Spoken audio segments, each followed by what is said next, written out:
Hello everyone, welcome back to Sketch by Sketch. Today I'm going to be giving you 5 tips on line art. So this is going to be a bonus video for this week. If you watched my update video, I'm now posting every other Sunday, but there are going to be bonus videos just like today. So this is going to be a shorter video, but I wanted to share with you in this season of Inktober some tips for adding line art to your sketches. So if you haven't already heard, I'm not participating in Inktober this year, but I am doing some Inktober themed drawings. So it's not going to be like an official prompt list or anything, but this is kind of going to be in this style of Inktober. So as for the sketch, we have a little sketch here of Wonder Woman, just really cute. She's kind of my go-to character. I just love drawing her so much. So we're drawing a little Wonder Woman today. And so let's get right into the video. I'm really excited about this and to kind of ink this and talk about it with you guys. All right, so tip number 1. Have a good base sketch. Now, I know this sounds fairly simple, but it's pretty much the most important thing when it comes to inking your drawings. So there are 2 ways to do this. You can go with a sketch kind of like mine, where it's a little bit darker, still sketchy. You can definitely still see all of the lines very clearly. And in this case, I am going to put the ink over top of this, but I'm not going to be erasing the sketch, so you're still going to see the sketch through. So if that's the look that you're going for, I have some examples in my sketchbook I can pull out really quickly. Like the sketch, you can still see my sketch marks even though I've colored and lined it. It's still really sketchy. This is kind of a style I've been going for a little more lately. So if you want to go for something like this, again, there's more of a messy sketch look, then definitely go ahead and keep those sketch lines kind of dark. But if you want to go with more of a completely finished look where the line art's really clean, almost like a coloring book, you're going to want to start the sketch very light and through the whole sketching process. Don't add too many lines, don't do the shading like I've done here, and you're going to want to take an eraser, something like a kneaded eraser. I have a few different kinds here. I don't really like to use erasers like this. They kind of create a mess on your desk, and they can sometimes leave a little bit of like plastic residue, so that when you go to add your markers and things, it kind of like doesn't sink into the page. So I recommend staying away from rubber or plastic erasers and going with the kneaded ones. So that's tip number 1. As far as your sketches go, I just feel like that's helpful when deciding what style and what you want your drawing to look like in the end. Now, number 2 is to choose the right pens for the job. So today I'm going to be probably coloring this in with markers afterwards. I may just leave it as line art, but I'm thinking I'm going to be using markers. So if that is the thought in my head, I need to use a pen that I know works with markers and isn't going to run everywhere. So these are waterproof. Now you do have to be a little bit careful with all markers that say they're waterproof. Sometimes they say that and they're not, and when you start using water-based products over them, they start bleeding everywhere and ruining your drawing. So I recommend doing a swatch first, letting it dry completely, and then putting markers over top and seeing if your pens are really waterproof. Now if I'm going to be maybe using like pencils or something like that, then I can really use any kind of pen that I want. These Micron pens right here, they say they are waterproof. I don't really think that they are, so I typically like to use these with more of like a colored pencil. These are from Amazon. I'm not even sure, this isn't really a brand, but I really like these. So I recommend these for markers. You can also go with a Copic multi-liner. These, of course, are a bit more expensive, but they are, of course, waterproof and very good waterproof because they're made specifically as Illustrator markers to use with the Copics. So these are the cheaper alternative to the Copics, probably about $7 for the whole pack. But if you want to spend a little more, I like the Copics. So that is tip number 2. Just think ahead on what medium you're going to use to color this. Also with watercolors, these work. So just definitely think ahead, and that is going to really ensure that your drawing doesn't get smudged and then it looks good in the end. So preparing beforehand with the sketch and the type of marker you're using is really going to help. All right, now with this next tip, I think I can start inking, and that tip is to choose the right size of pen. So as you can see, there's lots of different sizes that come in these packs. And I definitely like to start with a smaller pen, so I like to start with the 04. Most packs will come with one of these, or 05. So you can tell, you can see, that's fairly small tip. Like if I, this is my notes for the video, but if I draw, it's a fairly small tip. So that's what I like to start out with, and I can kind of tell this one's running out, so I might have to grab another pack. I have a backup pack of these, so we'll start drawing and see what happens. So pretty much the reason that I like to start out with a fairly small pen is so that if I mess up, the mistake is small. Because if you're drawing with like a really big jumbo pen and you mess up, well then your mistake is going to be a really big line. So if there's areas of this that I want to kind of darken and deepen the look of it later, I still can do that, but I haven't made, you know, a mistake that's unfixable. Hopefully that makes sense. So start small. In my opinion, I like to kind of go kind of sketchy. As you can see, I've already kind of not completely connected some of the lines. I'm just kind of flicking my pen. And in my opinion, that is kind of the style I like to go for. Kind of over tracing some of the lines to give it that swishy look, especially with the hair. You can see me doing there. But again, if you like that kind of coloring book style, then just kind of very religiously, I guess, follow the lines that you've created. So that's why your sketch has to be kind of rigid, so that you can give it that look that almost like a comic book or a coloring book.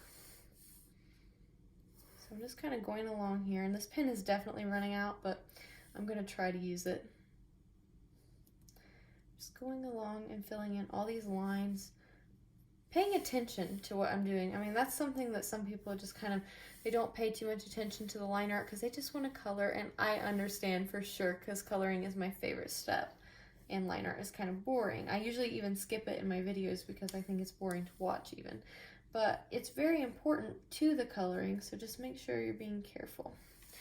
And to add kind of like shading and hatching in areas that are kind of behind or I'm going to be shadowing, I just kind of like to create this pattern, this kind of side to side, and cross it over.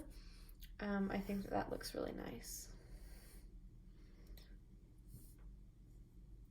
So pretty much just wherever it feels right. This is kind of one of those times when it's hard for me to describe what I'm doing just because it just feels right to put it there. And I know it's kind of aggravating when someone says that, but kind of just have to get the feel for it, think of where it would look good. And if there's an artist that you really like that uses a technique, I think it's okay as long as I guess the artist doesn't flat out say you can't draw my work, to just kind of do your own interpretation of their drawing. Just copy it almost. Don't trace it, but in your style, draw it out. And of course, don't say that that was your original idea or anything like that. But I think if you're trying to learn a technique, the best way is to just follow how someone else does it until you kind of learn your own method. So that's kind of what I did when I was learning to do this.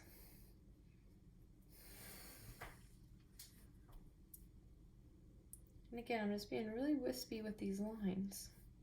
Nothing too serious yet. And you can even start to fill in certain areas, like this eyebrow. I like to draw the eyebrows a little more feathery at the front and then start getting darker at the back. So that's kind of what I'm doing there. And then the eyes, we'll definitely thicken those eyes or the lash line later.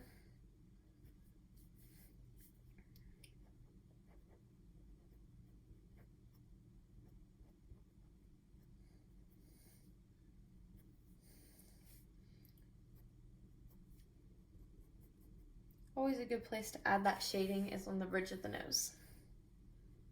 And don't be afraid to color things in black. Like the nose here, I'm adding some black. Don't be afraid to do that. It's gonna look good when you start adding those differentiations. Now the mouth is always something I try to be super careful on.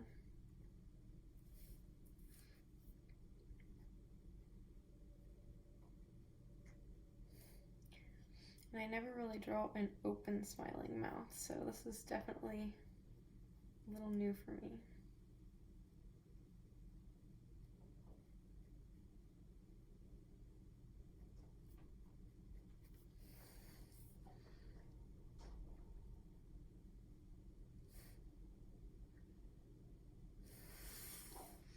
I think that's really cute. I really like that.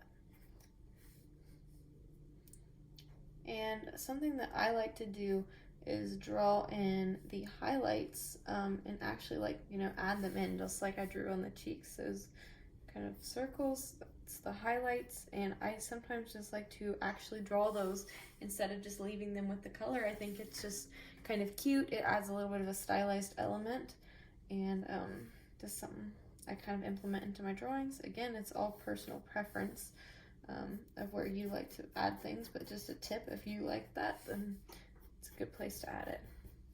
We also shade under the neck usually.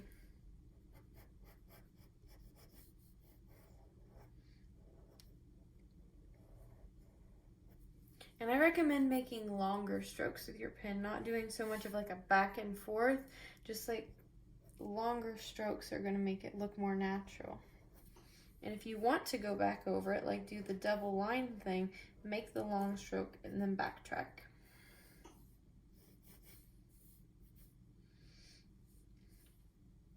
Just finishing up the first layer here. And I like to do the whole first layer in this smaller pen. I don't switch pens until I'd get everything inked. See, long stroke and then back it up. Makes it look more natural.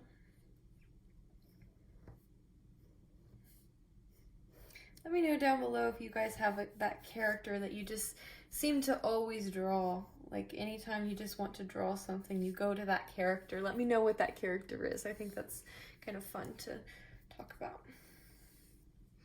All right, we have the first layer done, and like I was talking about earlier, the sketch showing through, I think that looks really cute. But of course, if you're not going for that look, then it would be a bit difficult to erase a sketch this kind of bold, so make sure you do that lightly. All right, we were just using a 4, and now I'm going to use a 6. I don't want the line art to be really bold on this, so I'm not upping the size of the pen too much. But this is tip number 4, and it's adding line weight. So if you've been in the art community at all, you're going to know about line weight, and you've heard about it, but maybe you don't know how to add it, or it's just confusing. I know when I first started adding line weight to my drawings, it seems like I ended up turning the whole thing into just a bolder line, and I didn't know where to specifically add it. So what I'm doing, it's really simple actually, if you just think about it like this. Where something is overlapping, you're probably going to want to make the line a little darker. Like where that piece of hair comes in front of the headband and the face. Probably going to want to darken that a little bit, and the same with this other side. This curl goes over top of the rest of the hair, so we can darken that, and so does this one. This is also kind of like a swoop under, so we can kind of grab the undersides of the curls if we want and add line weight as well. And where the hair overlaps the body, another great place.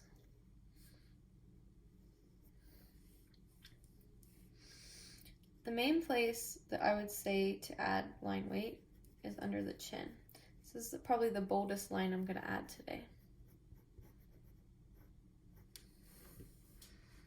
And you can kind of taper that line around the face because it's also overlapping the ears and the hair. All right, now I always kind of add some boldness to the lash line just to make it look almost like eyeliner or makeup. That's, of course, a stylized choice, but I like the way it looks. And then I also do the underside of the eyebrows, just the underside though. I like the top to look feathery. And then I also do the underside of the lip, but I don't do the top because I want that to look a little softer. You can do the nose if you want, but I like to leave it looking a little softer.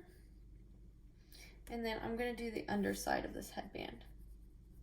Even though the headband is overlapping her skin on the top as well, I don't always add it to both just so it doesn't look so bold. Sometimes just adding it to the underneath side of things or not the entire line helps. So on her top, I'm not gonna like harshly outline the entire thing. I'm just gonna pick kind of sections that I want to be a little darker. But as you can see, I'm kind of tapering the lines so they don't look so harsh.